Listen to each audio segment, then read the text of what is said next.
Swain here. How are you?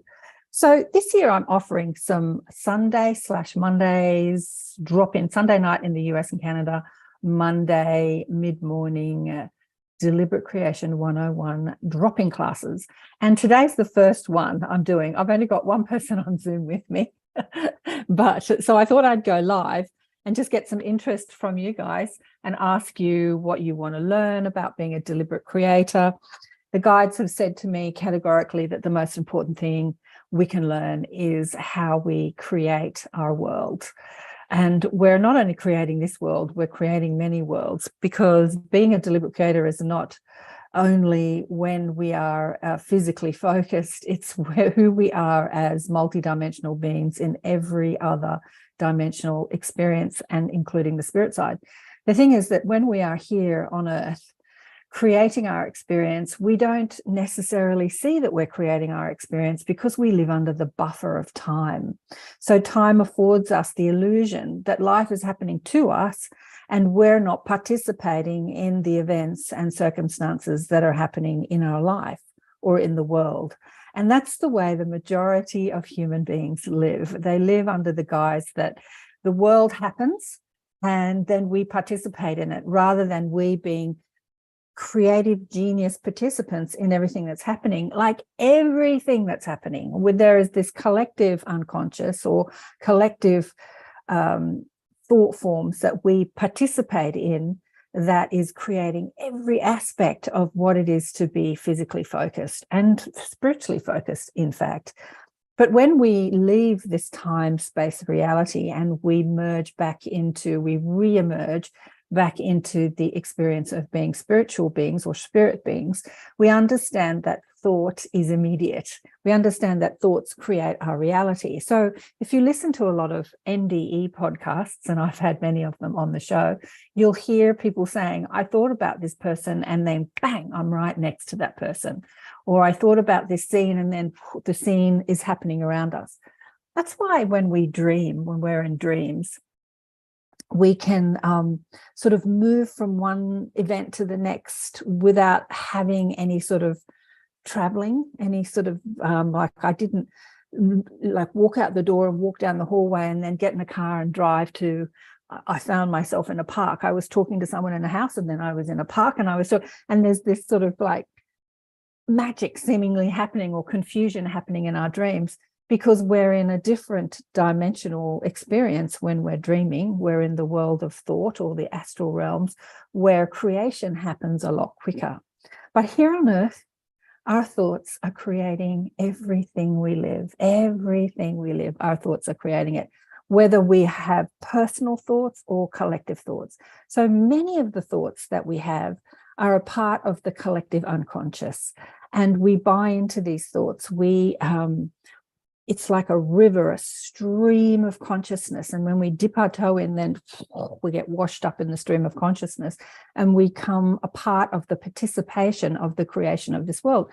And weather is one of those things. Like it's just common knowledge or common understanding to talk about the weather like it's happening to you. Oh, it rained, or is it going to rain tomorrow? Or is it going to be a nice day tomorrow?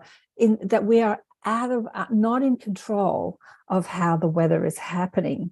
And in fact, we are. I remember once years ago, I was in my healing room doing a healing on somebody, and it was pouring outside, and it was the most beautiful healing. I'll never forget it. It was just gorgeous. And I went outside and looked up, and there was this complete circle in the sky of clear skies right over my house. And I thought, wow, that's amazing. So there was an energy that was emanating from the room, or being created from the room by me and the person that was participating in the healing, and all the guides that were there participating in the healing, that cleared the skies above my house. And I thought, imagine if we could get together in groups and do that collectively. I remember reading in one of Shirley MacLaine's books, not the first ones, but later on, that she was doing a movie or making a documentary or doing something, and it was raining and they needed a nice day, and so collectively they got together in meditation and created clear skies. And of course I had Richard O'Neill on the show yesterday, not yesterday, but this week, talking about the rain making. You know, the Indigenous population have spoken for many sort of millennia about rainmakers, that we can make it rain or make it stop. And I had a friend on the show a few years ago, Penny, who went out to the Indigenous tribes in Australia, and they recognised her as one of the rainmakers. It was a funny story. And they said, oh, you got to go out there and stop the rains because we want to play football. So in the Indigenous understanding, or our First Nation people, they understand that we are creating even the weather. So what I'd like to know is, what do you want to know about being a deliberate creator? Most people are thinking about the stuff they want in their life. I want health in my body. I want success in my careers. I want to be happy. I want my family to be happy. And then there is a broader view where people say, I want the world to change. You know, I want to be a part of the shift in consciousness in this world, and I want everyone to be happy, and I want better healthcare and better political governance and better this and better standard of living for myself and the world. So we can think about deliberate creation on a personal level, or a community level, or a social level, or a global level, or a universal level. I think that many of the Star Nation people who understand who they are as creators of their reality, you know, they create societies and worlds and universes, and how far out do you want to take it? But we might zoom in to Deliberate Creation 101. What do you want to know about being a deliberate creator? Let me see if anyone's actually joined us in the chat. And Stacey, I'm so glad I tuned in. This is exactly what I need to hear. Thank you. Well, Stacey, is there a question that you want to know about being a deliberate creator? What is it that you want to create in your life? So in the drop-in classes, obviously, I'm on live on Zoom and on Facebook, and where am I? YouTube. So I'm not going to get too personal with people. If you want to get personal while you're on camera, that's okay. Oh, and Diane's here too. Needed to hear this message. Love you, Karen. Thanks, Diane. But in the classes, in the drop-in classes, we're going to go into, you know, your personal, because when you understand it from a personal level, then you understand it on a more collective level. And this is something that I thought about and studied over and over and over and over again, because we are conditioned out of knowing that we're creating our reality. I was just watching a video on the Thrive Network, and if any of you have watched the movie Thrive, it's a brilliant movie, and there's the Freedom Portal that Foster Gamble has created, where he puts out some free content, and then he's asking people to join the portal as paid. And then he talks, you know, about things to people that subscribe, which is fair enough, which is what I do as well. But the conversation was about the agenda, a political agenda.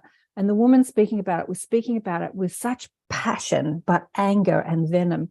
And she was creating this political agenda that she feels is happening in our world. And honestly, I felt sick after listening to her, because she had so much energy behind her words. And then Foster said, okay, so we've had this conversation. Now we're going to go off and we're going to just go to the subscribers. So they made this conversation free to the public. And then we're going to talk about how to create a better world. Now you have to be a subscriber. And I thought personally that knowing how to create a better world, whether it is a better world personally or a better world collectively, needs to be out there, free information to everyone, and make the paid content, the negative agendas. Because what you focus on expands. Like, this is one of the first rules of deliberate creation. What you focus on expands. And it's all about vibrational matching. So this woman who was speaking about the agenda spoke about it with such emotion, not necessarily positive emotion, but she was putting emotion behind her ideas and views and beliefs. And I think that it's just so important to understand that the more emotion you put behind an idea, the faster you bring around the manifestation of that idea, whether it is a positive or negative emotion, because we're creating all the time. So people have said to me in the past, this terrible thing has happened to me. I would never have created it. There's no way I participated in being the creator of this terrible thing that happened to me. Let's say illness. But I had a girlfriend who's one of the happiest happy-go-lucky girlfriends that I've ever met. You know, the brave face she puts out there to the world is joking all the time, happy, upbeat, positive. But underneath that brave face, there was a very distressed young woman. Well, she was young at the time when I was, and that she was diagnosed with cancer. And there was just no way that, you know, this happy, beautiful woman could have created this cancer. But we went out to dinner one night and she was talking to me with such passion about how much she hated her job and how she felt so under appreciated, and just all this complaint. And that sort of energy that we have in our life, this complaint about how I feel underappreciated and not enough and not worthy enough, and people don't see who I am, and I want more people to see who I am, and I'm not understood. And, you know, that conversation over time has an effect on your physical being. And so when you have a diagnosis or a pain in your body, that is an indication of how you've been flowing your energy. And as Esther would say in the teachings of Abraham, you can't put a happy sticker over an empty gas tank.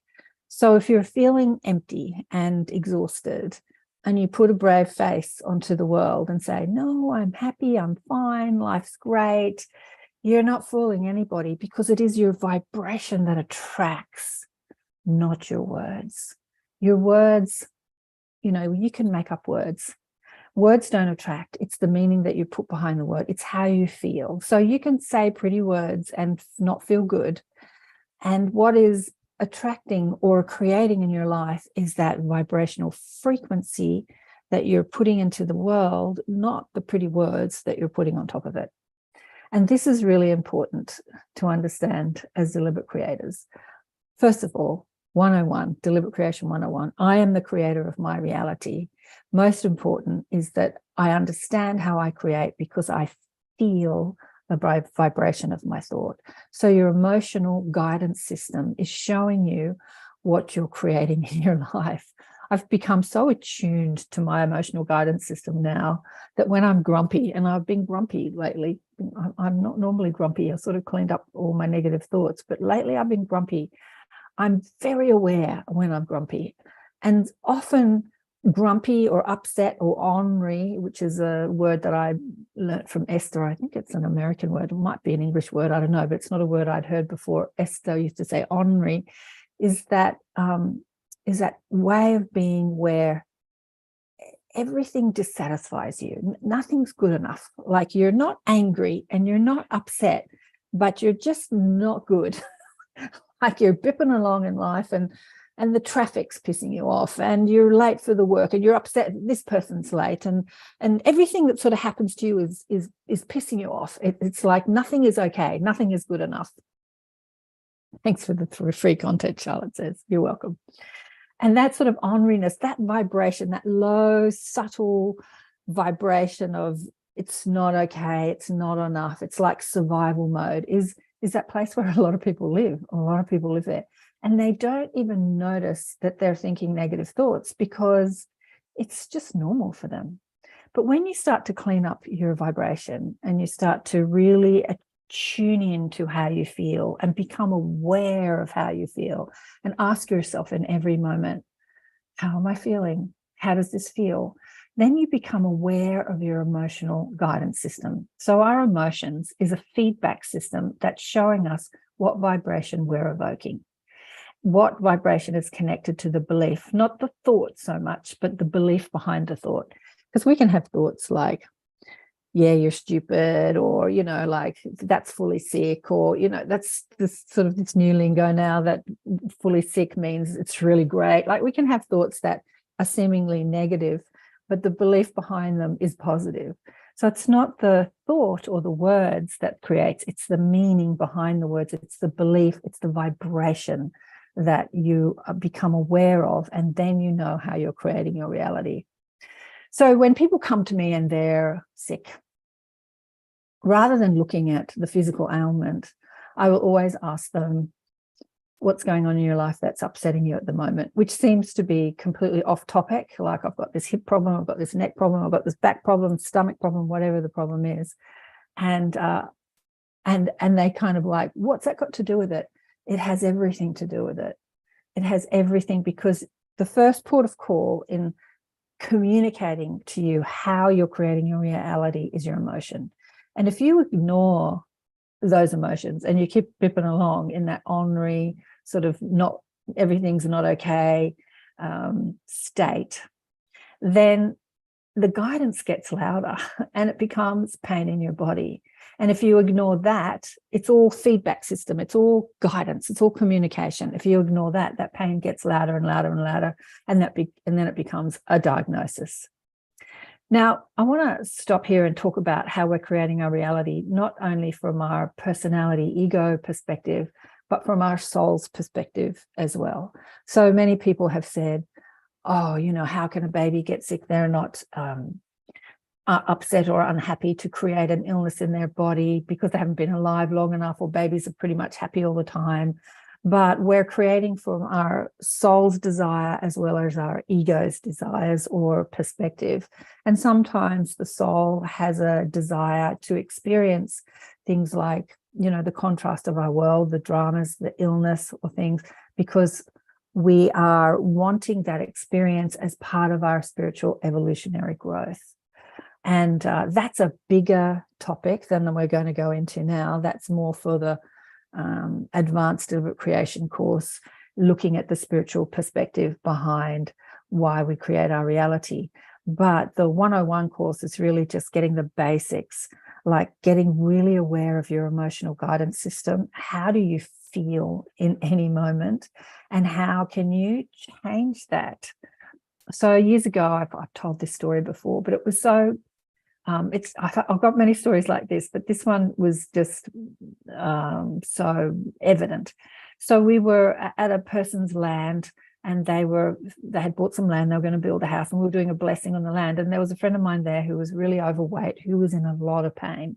And when you looked at her being so obese, you could understand that she was experiencing a lot of back pain because of her weight. There's a lot of pressure on the spine, and it would seem obvious that you were experiencing pain in your back when you're that obese. And there was an Aboriginal healer there doing his energy work on her, and I was just watching her receiving this healing, and she was just grimacing in so much pain. And that was in the morning, and then by lunchtime she was sitting in a corner miserable because she was just in so much pain. So I went up to her and I had a conversation, the secret healer. And I said, what's going on in your life that is not okay? And she's one of these spiritual persons that knows that to be positive and to be loving is to be spiritual. And so the happy face over the empty gas tank was, no, everything's fine. I'm fine. Everything's fine. Apart from the pain, everything's fine. I'm happy. Life's good. And it took some digging for me to get inside that smoke screen that says, everything's fine. I'm fine, fine, fine. And she said, well, something happened that really upset me. And then she started talking about how she felt not appreciated.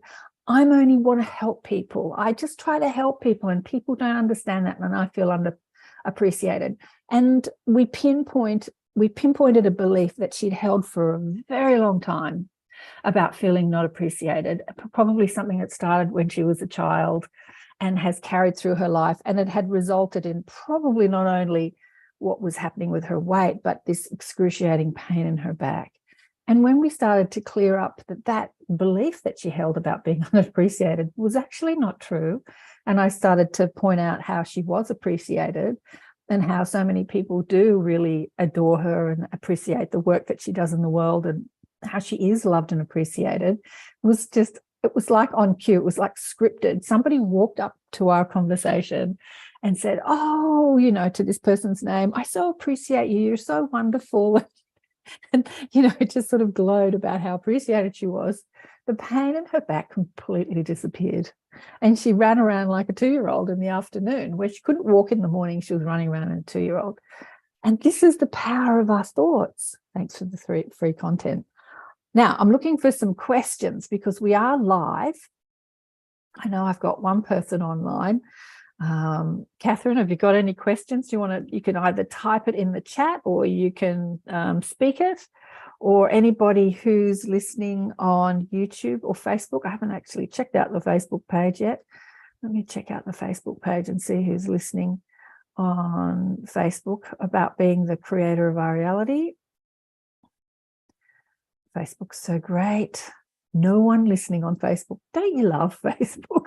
I've got 6,000 people follow me on Facebook, and they're not showing this content to anybody, or at least nobody's tuning in. Love that about Facebook. At least I've got a couple of people tuned in on, let's have a look at YouTube. Let me go to the YouTube. Love to hear your thoughts. Got a couple of likes, no one in the chat, nothing going on. Well, I'll just keep yakking if nobody's got any questions about how you're the creator of your reality. 101. So one of the things too in the 101 Deliberate Creation, Creator of Your Reality course is that one, that you're creator of all of it. You're creating it from your soul's perspective and your ego's perspective. Karen, these days, individuals have a lot of jobs due to what's happening. How do we manifest a thriving environment? That's a big question, AK. That is a big question. Well, how you manifest a thriving environment is to first start with self. You first have to start with a thriving environment inside this environment, inside the environment that is your mental capacity, your mental space, because it is our thoughts that are creating our immediate experience of this world. And when you think about it, without fear, stress, and in the known world we are experiencing. When you think about this world, we're experiencing it because of how we feel. So if you go to an event or a party and somebody says, how was it? If you had a good time and you felt good, you say, it was great. If you had a bad time and you didn't feel good, you say, it was terrible. So we experience this world through how we feel, right?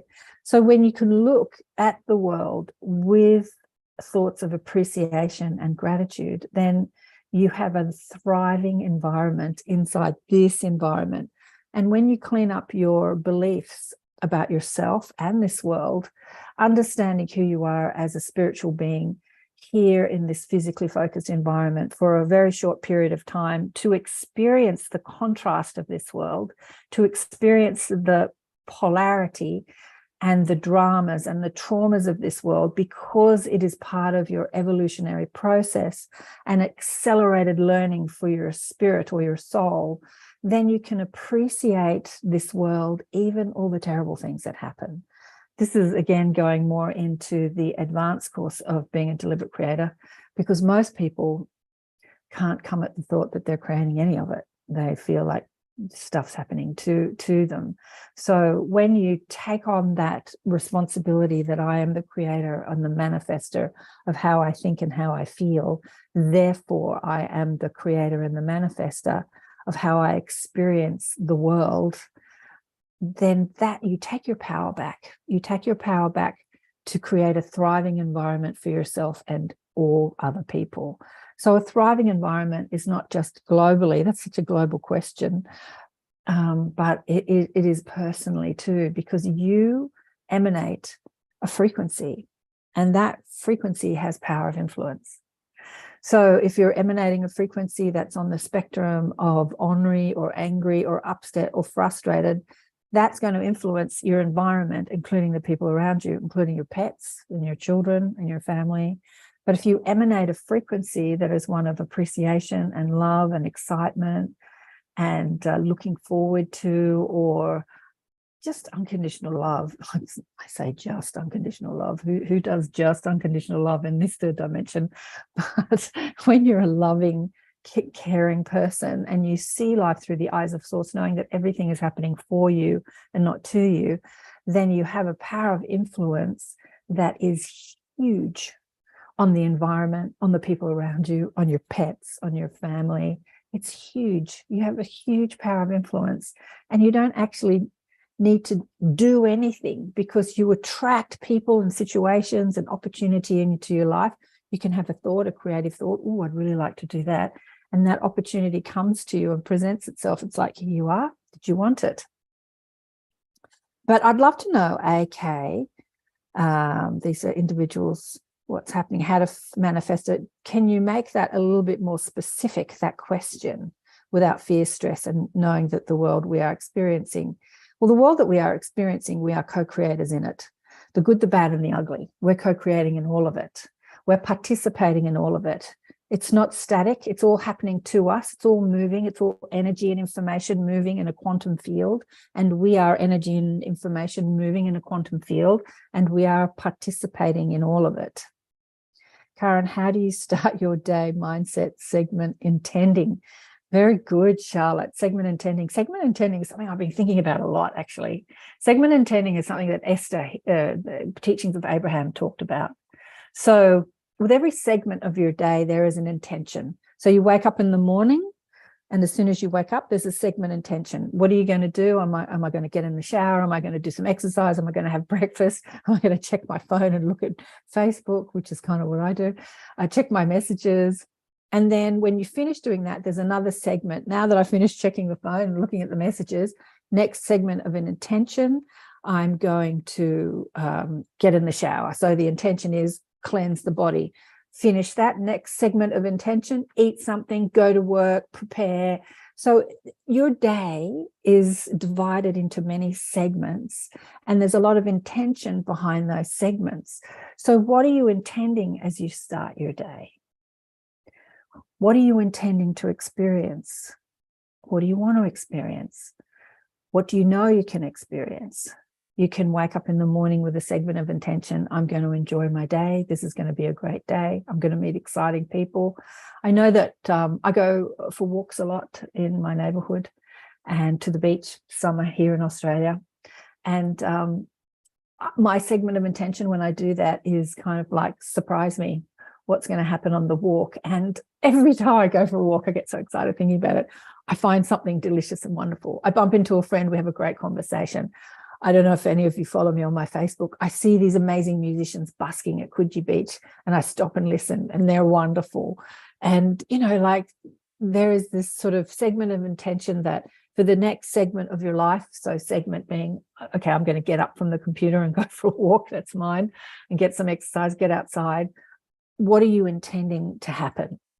You can have that on the way to work. If people are commuting to work, are you intending the traffic to be a breeze and easy? You can do this when you go anywhere and you're driving in your car and you need to park somewhere. We talk about this a lot, or people have spoken about this a lot with deliberate creation.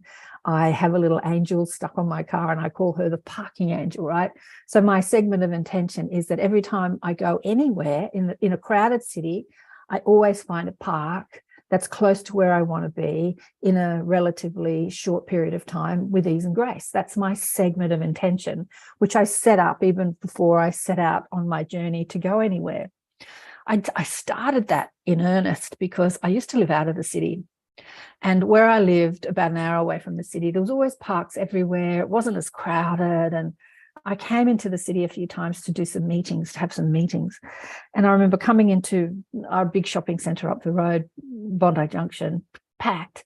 And I drove around for like what seemed like hours. I'm exaggerating because it probably was about 20 minutes, looking for a parking space, and I couldn't find one. And then as I went to this meeting, I was all in a flux and like, oh, I couldn't focus on the meeting because I was all still in the how I couldn't find a park and how crowded the city is. And I hate being in the city with all these people. It's so crowded. This story I'm telling myself is creating my reality, right? And then life moved me back into the city about 10 years ago. And I thought to myself when I moved back into the city, oh, I've got to change my story about the city, because the story about the city was, oh, it's so crowded, so many people, you can never find a park, and it's so noisy and it's so busy.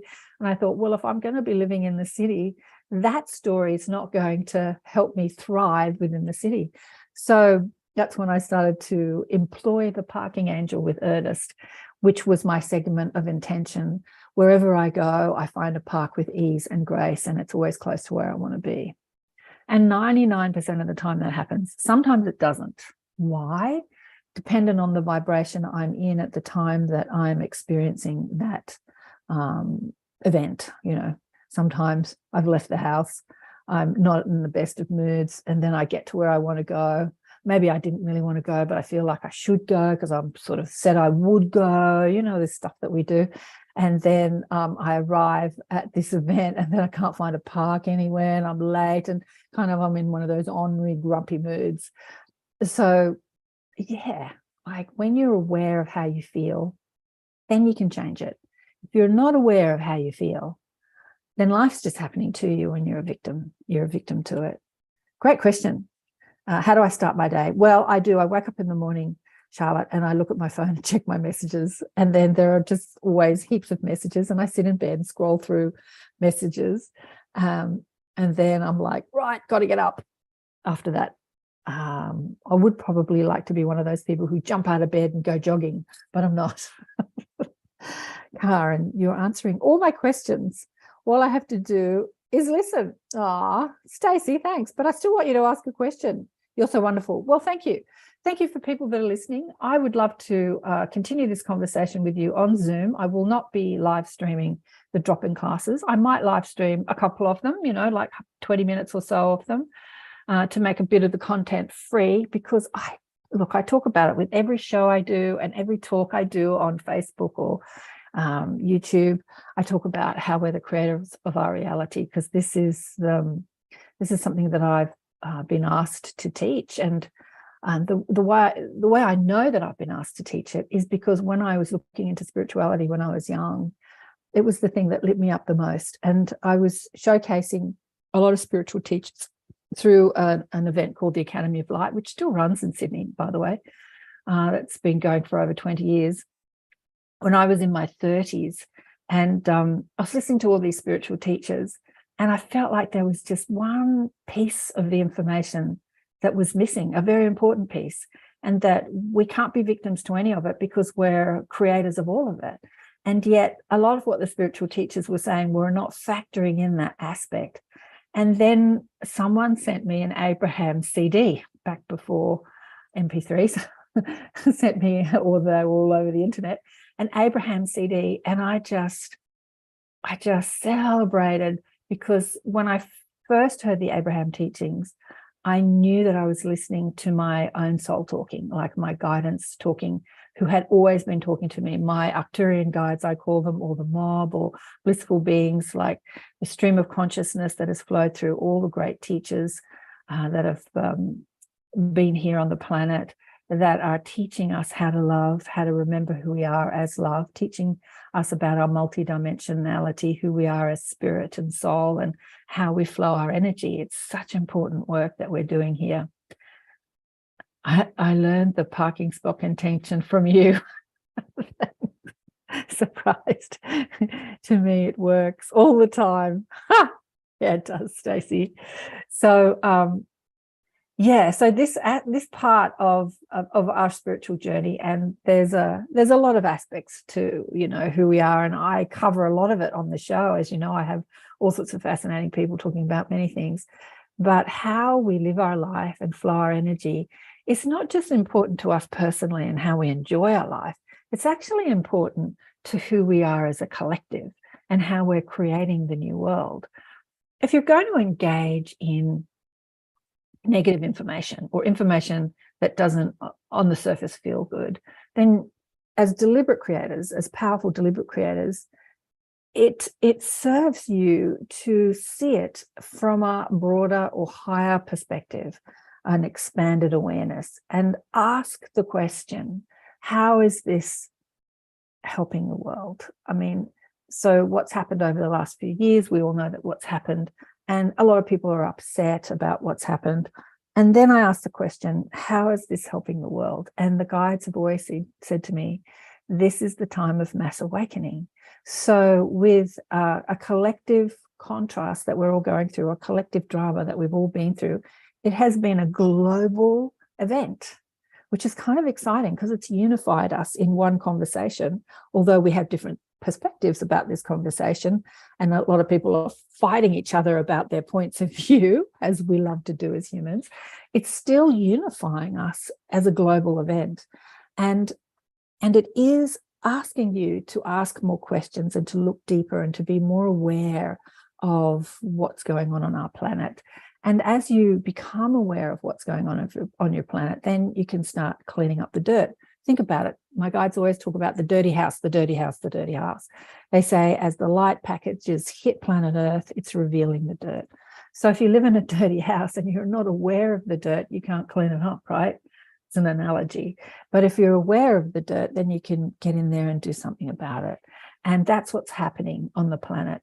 But if you are aware of the dirt, just using the analogy of the dirty house, if you look under your couch, right? You weren't aware how filthy it was under the couch. So now you're aware of it, and you're going to sit around and complain about how dirty it is under your couch, how terrible it's terrible. I'm really upset that there's all this dirt under my couch. I mean, that's what we do. We look at the dirt being revealed through our media and online systems, and then we sit around and complain about how terrible it is. But complaining about it and being upset about it doesn't do anything for it, right? It just expands that energy.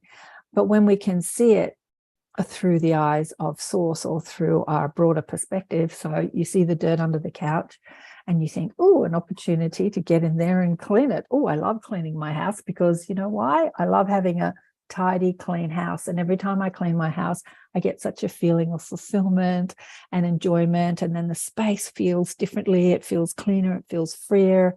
I'm in a better environment. You know, you can talk yourself into anything, right? Talk yourself into it, talk yourself out of it. We're the creators of our reality. We're telling the stories. We're believing the stories. We are the ones creating our reality. We're the ones thinking the thought and feeling the feeling. Yeah, I love Abraham. I love Abraham too. Some people have been damning those teachings lately. And I think that the people that don't really understand them.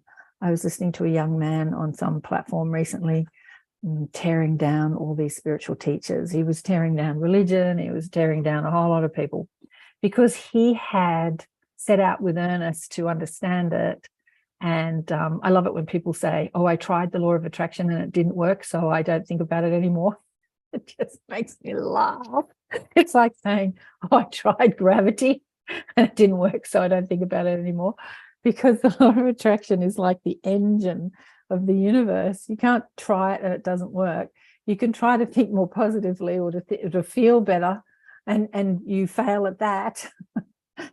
But you can't like fail at the law of attraction. Just cracks me up. But yeah, so people that tear down these things don't understand it. And tearing down anything, you know, I've seen a lot of people like to tear down religion because there's been a lot of corruption within the religious systems and churches over the years, you know, for thousands of years, even before Christ. You know, people got together and through their ego's perspective, what's in it for me and what can I get and I need to get, and so therefore I need to tear you down. That's been the constant vibrational stance of humanity. It's what's in it for me. I need to get my piece of this, right? Doesn't matter how it affects other people. I get what I want and therefore I'm happy. And that's the stance of a lot of corporations. It doesn't care that my product, you know, wrecks the environment or poisons people. It's making me money. What's the bottom line? Let's look at the profits. That is the system of energy that has to change in our world, and a more collective. If it's good for me, it's good for you. Like it's good for everybody. I've gone off topic. What was I talking about? I can't remember now. But yes, still looking for questions. How long have I been yakking? For about 40 minutes, I think. Haven't I, Catherine? You still there? You still online with me? Because I can't see you. Please, if you'd like to tune in to the drop-in classes. So what I'm offering them at this time. It's 11 a.m. on a Monday here in Sydney, which is around 7 p.m. on a Sunday night Eastern and around 4 p.m. Pacific time. These are drop-in classes. You can drop in. Pay by donation. I'm asking between 35 and 50 Australian dollars. I think 50 Australian dollars is around 30 American dollars, 35 Canadian, or around the same in euro. They're not expensive, and it's not mandatory that you pay that amount. I do ask that you pay something. I just want to make them available to people who want to understand how you flow your reality. So what the classes will be when they are private classes, is a lot of your, uncovering and being aware of your belief systems and how your belief systems are creating your reality. I hear it wherever I go. People say, I want this in my life. I want to attract a beautiful man or a partner or a girlfriend into my life. And then you have these belief systems about how unworthy you feel and how that's not going to happen. It's not going to happen to me because I'm too old, I'm too fat, I'm too young, I'm too inexperienced, I'm too this, I'm too that. And when you do attract a partner, you attract someone that's a vibrational match to a dominant underlying subconscious belief system that you have about yourself. And that displays in the other person. And then you say, oh, that person's not nice. After a while, you start fighting and because this is happening. But if you look at it with really honest and open perspective, you see that you've attracted into your life someone that is exactly matching how you feel about yourself. And when you take that power back to understand that, then you say, oh, I can use this opportunity to see myself more clearly. And then when I see myself more clearly, now I can change it if I choose to. So the way we become genius, deliberate creators of our reality is being aware of what we believe, being aware of our emotional guidance system, and how when we indulge in those subconscious programs or belief systems, how they make us feel. And in the moment that we experience that and we're aware of that, we can change it. We can change it. But if you're unaware, then you can't change it. If you're unaware of it, you can't see it, you can't change it. So that's what we'll be talking about. And if no one shows up on a Monday or Sunday, I'll just not do them. But I was doing them in a course, and the guide said, you've got to make them more accessible to people because it's such important work to know how that we are the creators of our reality and to be powerful in that.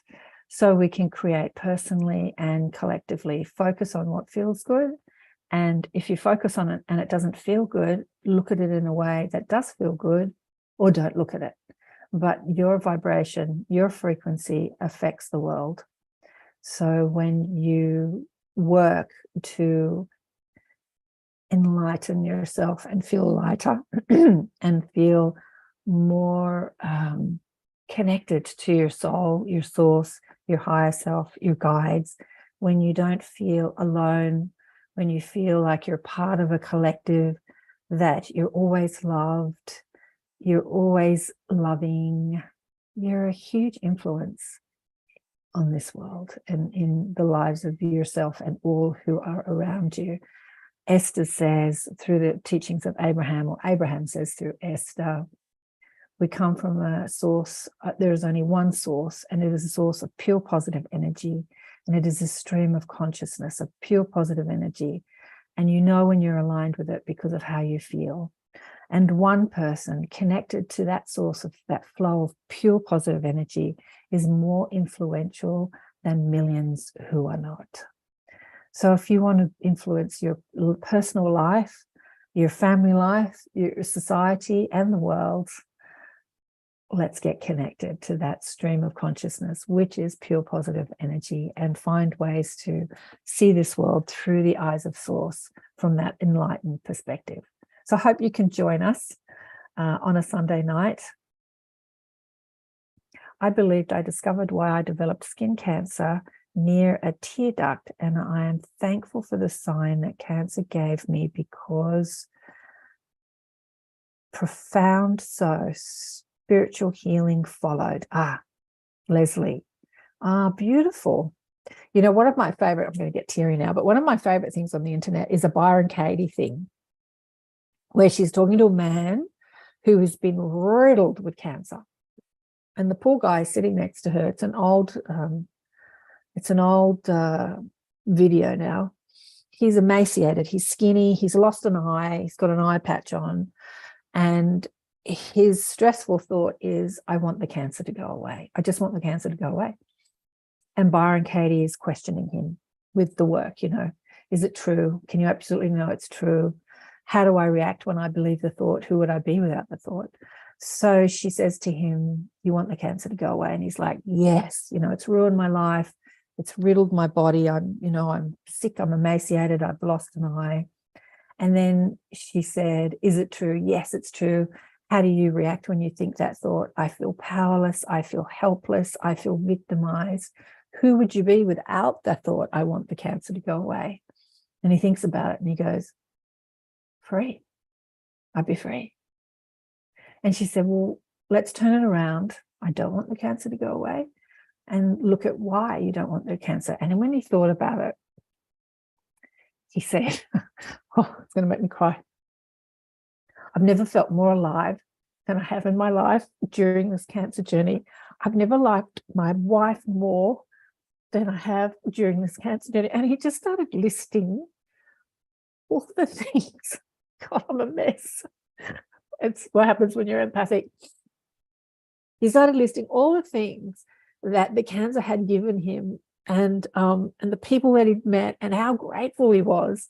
And then he realized that the thought, I want the cancer to go away, was not the thought that he wanted. In fact, the cancer had given him so much.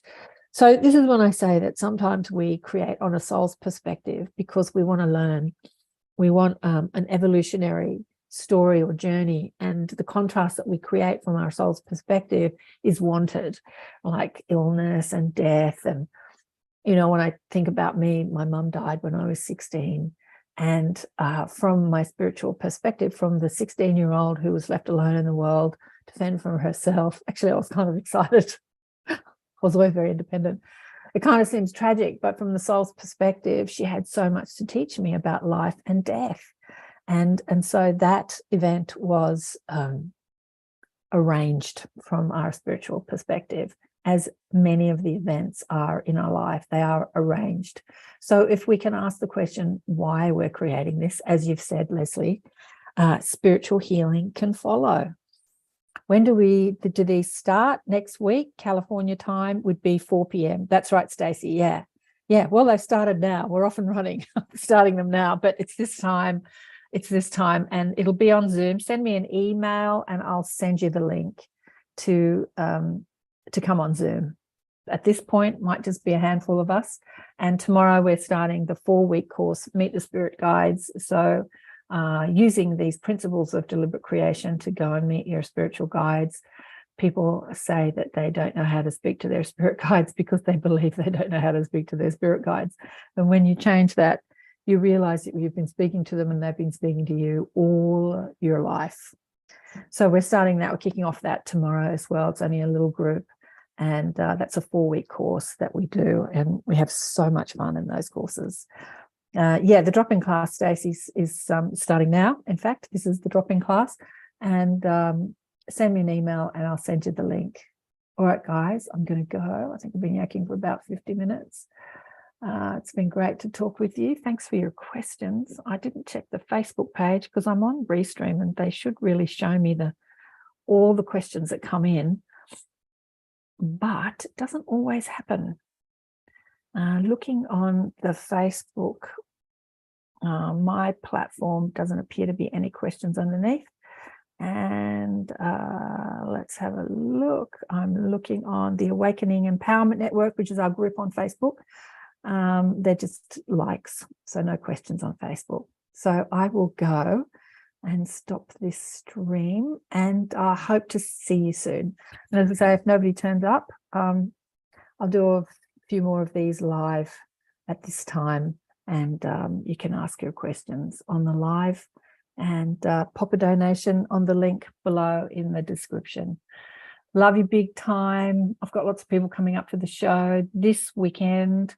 Samuel Chong is coming into the Inner Sanctum, who is one of the people promoting the book, The Side of the Prophecy.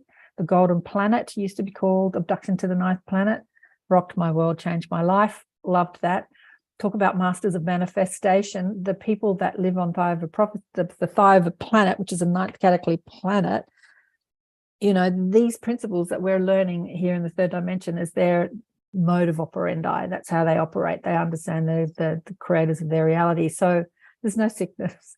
And if there is any sort of accident, they can manipulate the molecules and change anything at will.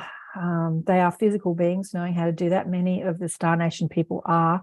Many of the Star Nation people are highly advanced. It's only us humans here on Earth that we're just remembering who we are as powerful creators of our reality.